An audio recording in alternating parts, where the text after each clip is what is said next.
Iran अब America को उसी की जंगी चाल में हराने की कोशिश में जुट गया है।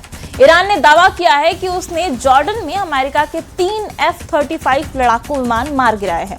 इसके अलावा मिस्र के बंदरगाह पर अमेरिकी गैस टैंकर पर ईरान के इशारे पर हमला किया गया है। इधर सऊदी अरब ने ईरान के समर्थित हूथी लड़ाकों पर 14 देशों के साथ मिलकर जमीनी हमला करने का आदेश दे दिया है, जबकि दूसरी तरफ दावा किया गया है कि अमेरिका और इजरायल मिलकर अब ईरान के परमाणु ठिकानों पर हमला करने का प्लान फाइनल कर चुके हैं।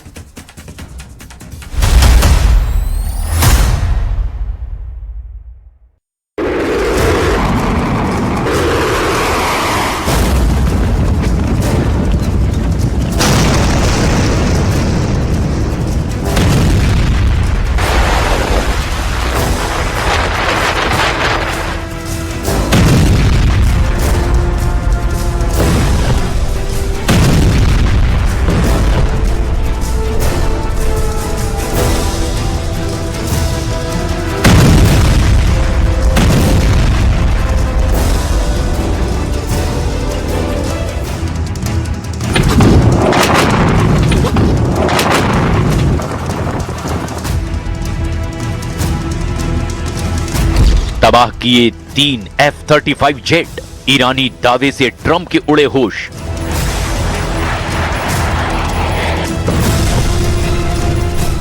पांच महीने से ज्यादा की ईरान जंग अब पूरे अरब वर्ल्ड को खूनी जंग में घसीट चुकी है। दूसरी तरफ जब से वॉशिंगटन में राष्ट्रपति ट्रंप और प्रधानमंत्री नेतन्याहू के बीच मीटिंग हुई है, उसके बाद से ईरान से लेकर इराक तक ईरानी ठिकानों और लड़ाकों पर बेतहाशा हमले अमेरिका की तरफ से हो रहे हैं, जबकि दूसरी तरफ जॉर्डन में अमेरिका के 3 F-35 जेट को तबाह करने का दावा करने वाला ईरान अब एक ऐसे युद्ध में कूद चुका है जहां रोजाना उसके हमला करने का दायरा और अरब देशों की संख्या बढ़ती ही जा रही है। जॉर्डन के अलावा बहरीन की राजधानी मनामा में ईरान ने जबरदस्त ड्रोन हमला अमेरिकी अड्डों पर किया है। इसके अलावा अभी तक युद्ध अरब देशों तक सीमित था, लेकिन ईरान ने अफ्रीका का दरवाजा कहे जाने वाले मिस्र पर भी हमला करके अब अमेरिका को चौंका दिया है। हमलों से अछूता रहा मिस्र भी अब ईरान के हमलों की चपेट में आ चुका है। ईरान ने मिस्र में अमेरिकी तेल टैंकर जहाजों पर हमला करके अमेरिका और मिस्र को पूरी तरह से चौंका कर रख दिया है। हैरान करने वाली बात तो ये है कि भीषण हमलों के बीच भी ईरान और अमेरिका मध्यस्थों के जरिए बातचीत करने में जुटे हुए हैं, लेकिन जो खुफिया इनपुट युद्ध में शामिल सभी देशों से मिल रहे हैं, उनके मुताबिक युद्ध का दूसरा राउंड बेहद तेजी से चरम पर पहुंचता दिखाई दे रहा है। खबर तो यहाँ तक है कि सऊदी अरब, कुवैत और यूएई के साथ मिलकर ईरान समर्थित यमन के हूथी लड़ाकों पर जबरदस्त जमीनी हमले की तैयारी में जुटा हुआ है। हम आपको ईरान युद्ध का वो ब्लैक चैप्टर दिखा रहे हैं जो इस युद्ध को महायुद्ध में बदल चुका है। जला डाले 3 F-35 जेट, जॉर्डन में ईरान का जबरदस्त हमला।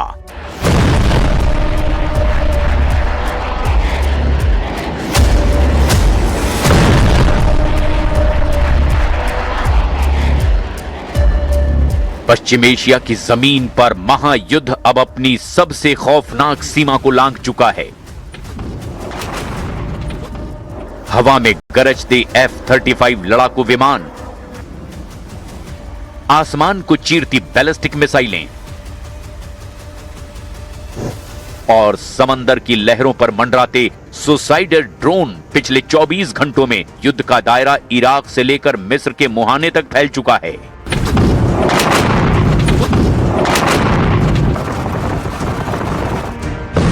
एक तरफ जॉर्डन की सरहद पर अमेरिकी लड़ाकू विमानों को निशाना बनाने का ईरानी दावा है, तो दूसरी तरफ इराक में अमेरिका और सऊदी अरब के भारी हमलों से जमीन कांप उठी है। वहीं मिस्र का दमियेटा पोर्ट जल रहा है।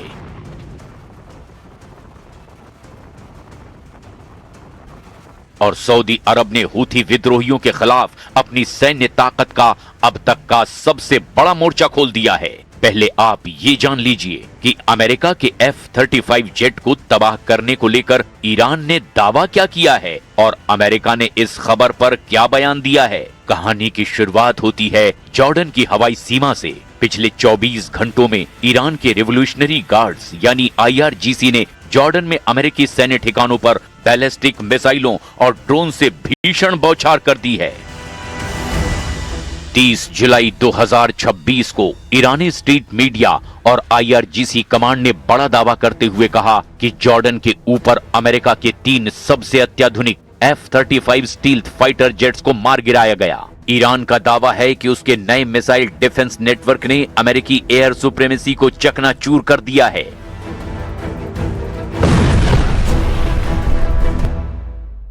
The United States military began major combat operations in Iran.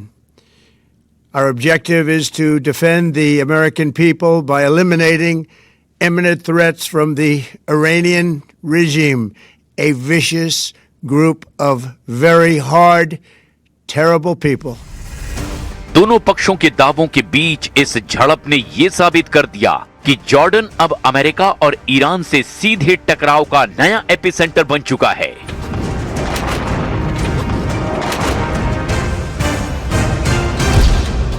मिस्र के दमियटा पोर्ट पर हमला, अफ्रीका के दरवाजे पर ईरानी गदर। युद्ध की लपटें अब तक खाड़ी देशों तक सीमित थी, लेकिन 31 जुलाई की सुबह युद्ध का दायरा अफ्रीका के मोहाने यानी मिस्र तक पहुंच चुका है। मिस्र के भूमिगत सागरीय रणनीतिक बंदरगाह दमियटा पोर्ट पर खड़े एक अमेरिकी संचालित गैस स्टोरेज शिप पर रहस्यमय ड्रोन हमला हुआ है।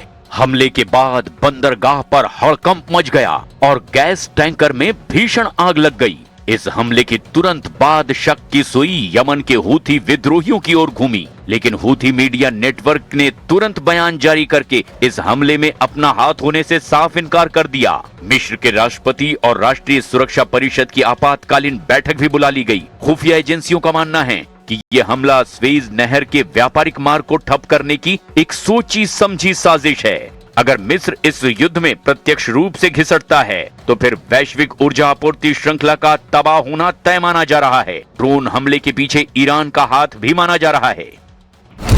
इराक में अमेरिका और सऊदी अरब का हमला, हूथी पर जमीनी हमले की तैयारी।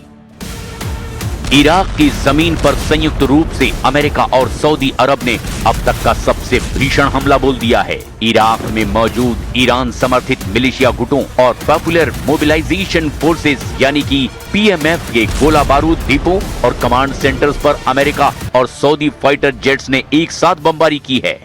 इस संयुक्त हमले में 20 से ज्यादा लड़ाके मारे गए हैं और कई ईरानी सैन्य सलाहकार भी मारे गए हैं। इराक के एरबिल और आसपास के इलाकों में हवाई हमले का सायरन लगातार गूंज रहा है।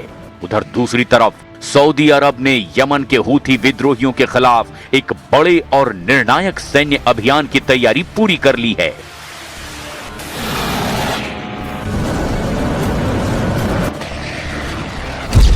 हूथी विद्रोहियों के द्वारा सऊदी अरब की तेल कंपनी आरामको के ठिकानों जिजान और यानबू को निशाना बनाने की कोशिशों के बाद सऊदी क्राउन प्रिंस और रक्षा मंत्रालय ने हूथी ठिकानों पर अब पूर्ण पैमाने पर हवाई हमलों का आदेश जारी कर दिया है। सऊदी अरब अब केवल रक्षात्मक नहीं बल्कि आक्रामक रणनीति के तहत लाल सागर और बाब अल मंदेब में हूथी विद्रोहियों के सभी मिसाइल लॉन्च पैड्स को खत्म करने की तैयारी में है। खुफिया और यमनी सैन्य सूत्रों के मुताबिक पूर्वी यमन में तैनात सऊदी बलों को वहां से हटाकर लाल सागर तट और यमन सऊदी सीमावर्ती क्षेत्रों में फिर से तैनात किया जा रहा है। सैन्य विशेषज्ञों का मानना है कि ये फेरबदल एक बड़े ग्राउंड ऑपरेशन से ठीक पहले की जाने वाली व्यूह रचना है। जमीनी हमले की रणनीति के साथ साथ सऊदी अरब ने एक बड़ा कूटनीतिक और समुद्री मोर्चा भी खोला है। सऊदी रक्षा मंत्रालय ने 14 देशों जिसमें कि मिस्र, UAE, Bahrain, Kuwait, Jordan, Pakistan, Sudan, Djibouti और सोमालिया जैसे देश शामिल हैं, उनके साथ मिलकर के लाल सागर और बाब अल मंदेब में सुरक्षा का नया बहुराष्ट्रीय ढांचा तैयार किया है। अमेरिकी और यूरोपीय सहयोग, रियाद ने अमेरिका और यूरोपीय देशों से भी इस नौसैनिक गठबंधन को हवाई और खुफिया सर्विलांस सहायता देने का आग्रह किया है। The regime's conventional ballistic missile program was growing rapidly and dramatically, and this posed a very clear, colossal threat to America and our forces stationed overseas. The regime already had missiles capable of hitting Europe in our bases, both local and overseas, and would soon have had missiles capable of reaching our beautiful America. अगर Saudi अरब Yemen में बड़े पैमाने पर जमीनी सेना उतारता है तो ईरान अपने दूसरे क्षेत्रीय नेटवर्क और मिसाइल तंत्र के जरिए इस संघर्ष को और भड़का सकता है, जिससे पूरी खाड़ी क्षेत्र की अर्थव्यवस्था और तेल उत्पादन पर बेहद गंभीर असर पड़ सकता है। इधर युद्ध की आग भड़क रही है तो उधर वॉशिंगटन में अमेरिकी राष्ट्रपति डोनाल्ड ट्रंप ने अपना अब तक का सबसे सख्त और आक्रामक रुख अख्तियार कर लिया है। डोनाल्ड ट्रंप ने चेतावनी दी है कि अमेरिका और उसके सहयोगियों जैसे सऊदी अरब, कुवैत, बहरीन और जॉर्डन पर किया गया हमला ईरान के लिए विनाशकारी साबित होगा। ट्रंप ने साफ कह दिया कि अगर ईरान ने तेल टैंकरों की नाकेबंदी खत्म नहीं की या अमेरिकी ठिकानों पर हमले नहीं रोके तो अमेरिकी सेना ईरान के परमाणु और बुनियादी ढांचे पर पूरी तरह से विनाशकारी हमले करेगा। खुफिया एजेंसियों के ताजा इनपुट इशारा कर रहे हैं कि अगले 48 घंटे बेहद नाजुक हैं। एक तरफ ईरान का दावा है कि वो लंबे युद्ध के लिए पूरी तरह से तैयार है, तो वहीं दूसरी तरफ अमेरिका, सऊदी अरब और इजराइल का त्रिस्तरीय गठबंधन ईरान के नेटवर्क को चारों तरफ से घेर रहा है। अब ऐसे हालात में देखना ये होगा कि आखिर पूरी दुनिया पर इसका असर क्या होता है।